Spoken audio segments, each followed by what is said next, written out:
I'd like to thank the crowd for coming out. I thought they had great energy, especially for a late night game. I thought they did a good job.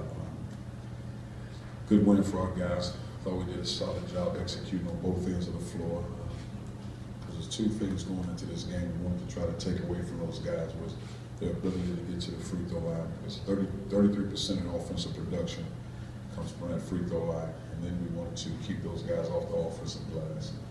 And I thought we did a good job of carrying out that scouting report and getting the victory. But it's a hard-fought physical game. I thought Jordan did a great job. Really posting, being aggressive, looking for the ball, and making plays. Cuonzo, it looked pretty clear that getting Jarnell the ball was an emphasis tonight. How did he kind of handle Saturday, and what did you see from him in the days between? Well, the key is always getting the ball. It's no different than any other game. It's a combination of there were better opportunities to feed him the ball, but also him posting aggressively. Because again, you go back and watch film, watch it as a team, he didn't post as aggressively, especially the last 11, 12 minutes of the game. So it's hard to get a guy who don't post aggressively and make yourself assertive. Because even at that point, he wasn't getting offensive rebounds. So you have some games when he's not getting the ball to post. He'll do a tremendous job of crashing that glass. So, but it's always a focus for us as a team to get the ball inside. Coach, it seemed like after the Missouri game, he was a little bit. It was why he didn't get some of those touches. When you guys went over and watched film, did you kind of see, hey, some of that's on me. I need to do a better job of making myself available to get some of those passes? Oh, yeah, you saw it. I mean, again, you have to post strong, especially the guy that demands so much attention around the rim. There's not many direct passes. Like, for example, Darius Man, as soon as he gets the ball, runs at him. So it's never going to be easy for a guy that scores around the rim. I don't know what any program it is. You got to post strong. You got to be aggressive. You got to get position. You got to make quick moves. That's part of it. Yeah, you saw it on film. Coach, I know, just talking to you anytime getting it inside is, the priority. But do you think that's a good reminder for the rest of the team? Nobody else really had it going.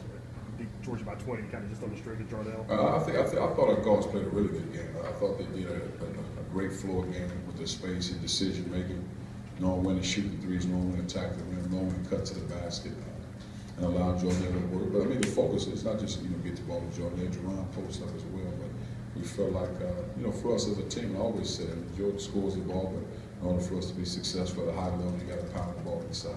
You talked about the defensive job he did on Charles Lane.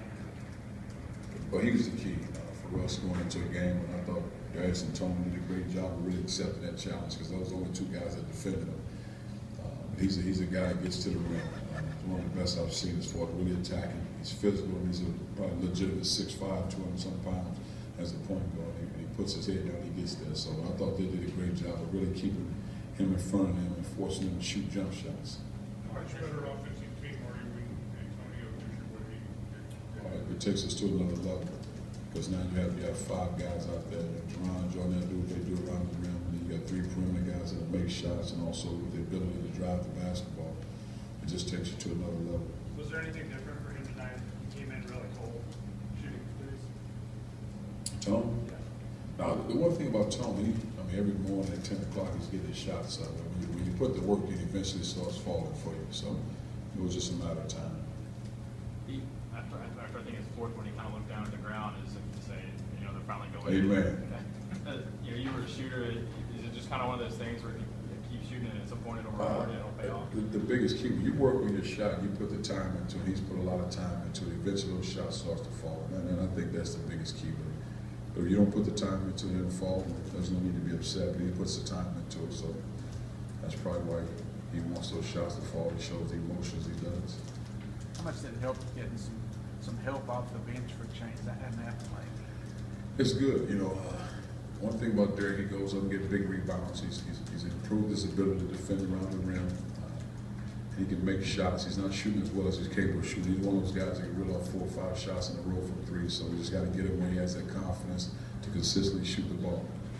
So what areas do you think Stokes has improved the most from last year? 15, 17-foot shot, but also attacking the free throw line at mid-range, 15, 17-foot area, attacking the rim. He's done a good job in those two areas. I think those are the biggest keys.